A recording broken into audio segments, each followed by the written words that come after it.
What's going on, YouTube? What's going on? The Sports is Life podcast is back. Took a little vacation with the wife and the family. Went to Cancun, came back. Got sick. Voice was messed up for like 2 weeks, but I'm back. Took a little bit of time, but I'm back. Watched a lot of sports. Got a whole lot to say. NBA playoffs is raging right now. A lot of wild things going on, but one thing is for sure, the Charlotte Hornets are not in it. And that's what I'm here to talk about today. The Charlotte Hornets was a disappointment this season. Came into the season, there was a lot of hype. LaMelo Ball bringing a lot of energy to Charlotte, to the QC. Miles Bridges played really well. A lot was expected out of Terry Rozier.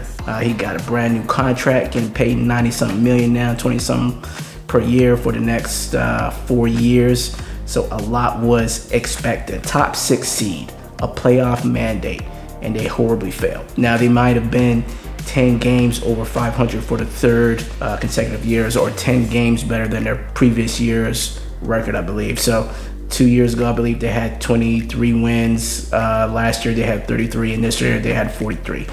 But that wasn't the goal. The goal was playoffs, top 6, not playing games and trying to get in. It was a top 6 seed. They've got the roster to do it. They've got the talent to do it, and they just didn't get it done. And that is very disappointing. Very disappointing to the city of Charlotte. Very disappointing to the Hornets fans. And that's part of the reason why James Borrego got fired. So when I went on vacation, the Hornets was actually playing very well. The last 2 weeks of the season, going down the stretch, the last 15 games, they actually went 11-4, had some very impressive wins. And it looked like going into the playoffs that they could really do something. They had beat the Atlanta Hawks a couple times earlier in the year. So it was a matchup that Charlotte, at the very least, had to be competitive. What happened? They got blown out again for the second straight year in the play-in game when they got blown out by the Pacers. They came into this year with that score up in the arena, saying that was what their focus was going to be all year. And they came in here, they disappointed the entire season, didn't make a top 6 seed, and get into the playoff game, and they get blown out again. It was just incredible to see. It was incredibly disappointing and just unacceptable. I mean, how can you let a Atlanta Hawks team, without John Collins playing, blow you out 132-103? And it wasn't even close. They were up by 10 first quarter, second quarter up by 10, third quarter was just a disaster. They came out and just blew the Hornets off the court. I mean, from James Borrego to the play, I think PJ Washington was the only player that played well. LaMelo Ball was bad. Terry Rozier was bad. Gordon Hayward was hurt like he always is. And it was just horrible. Just horrible, unacceptable, and changes had to be made. I don't blame Michael Jordan for taking a pause, giving it two days, and saying, all right, James Borrego, you gotta go. The only thing that I would say is that he should have told Mitch Kupchak, you gotta go as well too, dog. You are stinking it up. You didn't get us a center. How many years have the Charlotte Hornets needed a legitimate center? How many years? And that needs to get done this offseason. If it doesn't get done, then Mitch Kupchak, he doesn't have a contract right now, but it's looking like he's coming back. But if he doesn't get this roster right, he's got to go. This is the clock is now ticking. We need to get a playoff team intact before LaMelo's first contract is over, which leads us into James Borrego. James Borrego is a good coach, y'all. I'm not saying that he's not a good coach. He's a good coach. He's coached up the talent here, whether it was Devontae Graham before he went to the Pelicans, LaMelo Ball, Miles Bridges. He has coached them up. But there's been enough things that have happened under his watch where I don't believe he had the confidence of the front office, and most importantly, the confidence of the fans going forward. You can't get blown out in the play-in game 2 years in a row. It just can't happen. It just can't happen. It just can't happen. And it did. It happened again. His rotations, the people that he plays, You've got all this young talent. James Bouknight, Kai Jones, you need to get those players on the court. JT Thor, you need to get those players on the court so you can see what they got.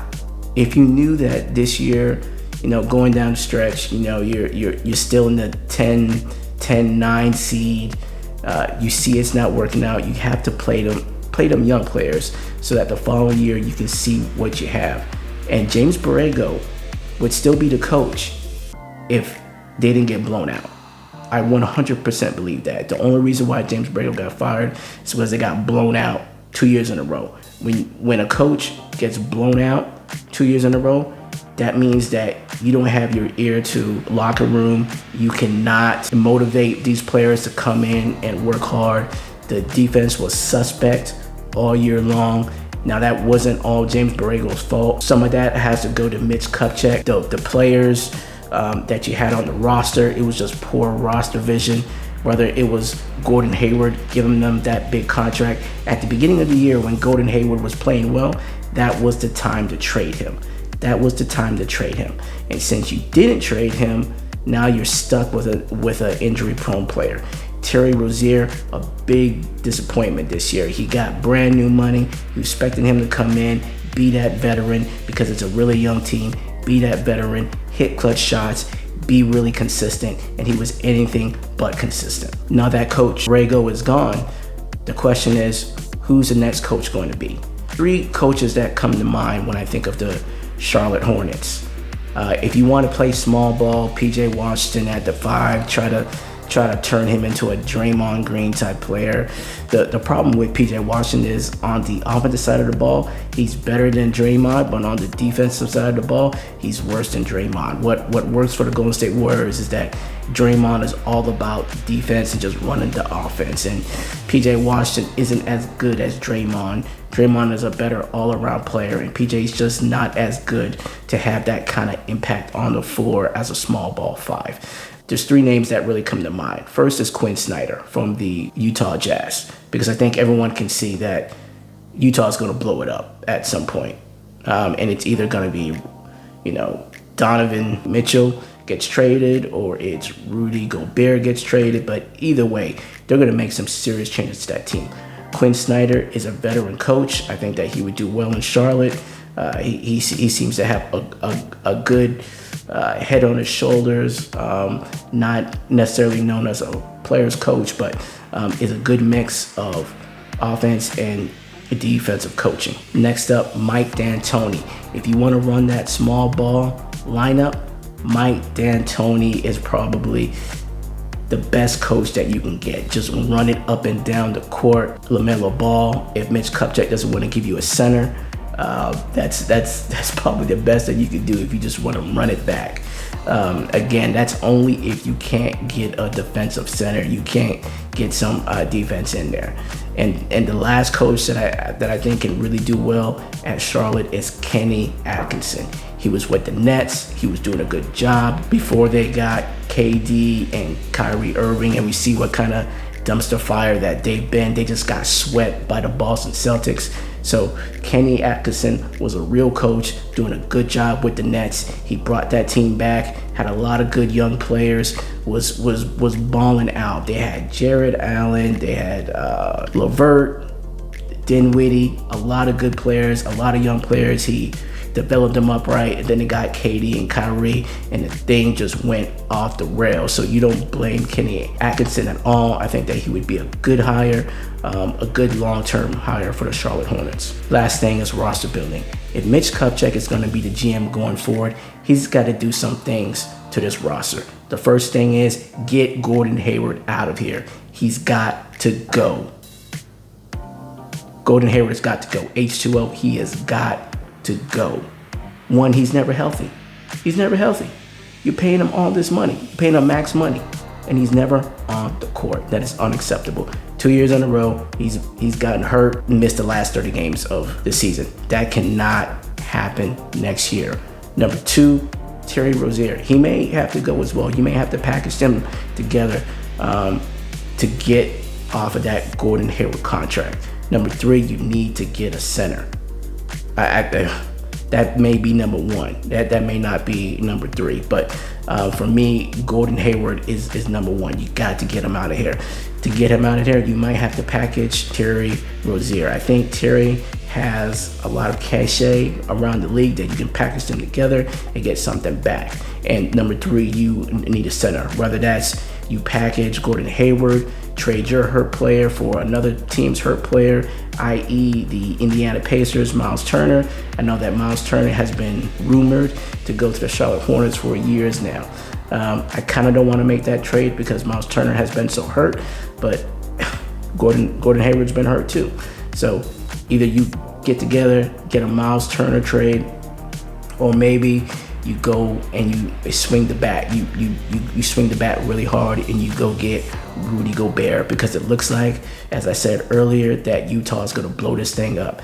So you go get a defensive center, a real defensive center. The problem is Gobert is making $38 million next year, I believe. So that's going to be, that's going all in. But I think that getting a center with a pick and roll point guard like LaMelo Ball is going to be the best way to go. If Mitch Kupchak doesn't want to make that type of trade, go that deep into his bag, he wants to, keep the young players. He wants to keep Miles Bridges, which that's number 4. Yeah, anything that happens with Miles Bridges, maybe outside of a max contract, which I don't believe anyone's going to give him a max contract. Miles Bridges is a restricted free agent this year, but anything that happens to Miles Bridges, they have to match that offer. You have to keep Miles Bridges. You're going to have to keep PJ Washington, Gordon Hayward, Terry Rozier, Kelly Oubre, Miles Plumlee. They can all go. But you got to keep LaMelo, Miles, and PJ and build from that. So if Mitch Kupchak wants to go that route, Mitchell Robinson from the Knicks is a good young defensive center. He's had a little bit of injury-prone seasons a couple of years ago. He's a restricted free agent this year, but I think that will be a low-cost move that Mitch Kupchak would love. He seems to like these cost-effective low-end center moves. I think that Mitchell Robinson can do really well here at the Charlotte Hornets. So YouTube, tell me what you think about the Charlotte Hornets. Drop me a line, drop me some comments about the Charlotte Hornets this year, about the season in general, about James Borrego getting fired. What does LaMelo need to do next to get better, because he didn't play well in that Hawks game either. Tell me what you think about keeping Miles Bridges and PJ Washington, making trades for a center. Who do you think that we can get? I appreciate all the love, appreciate all the comments. I'll see you in the next video.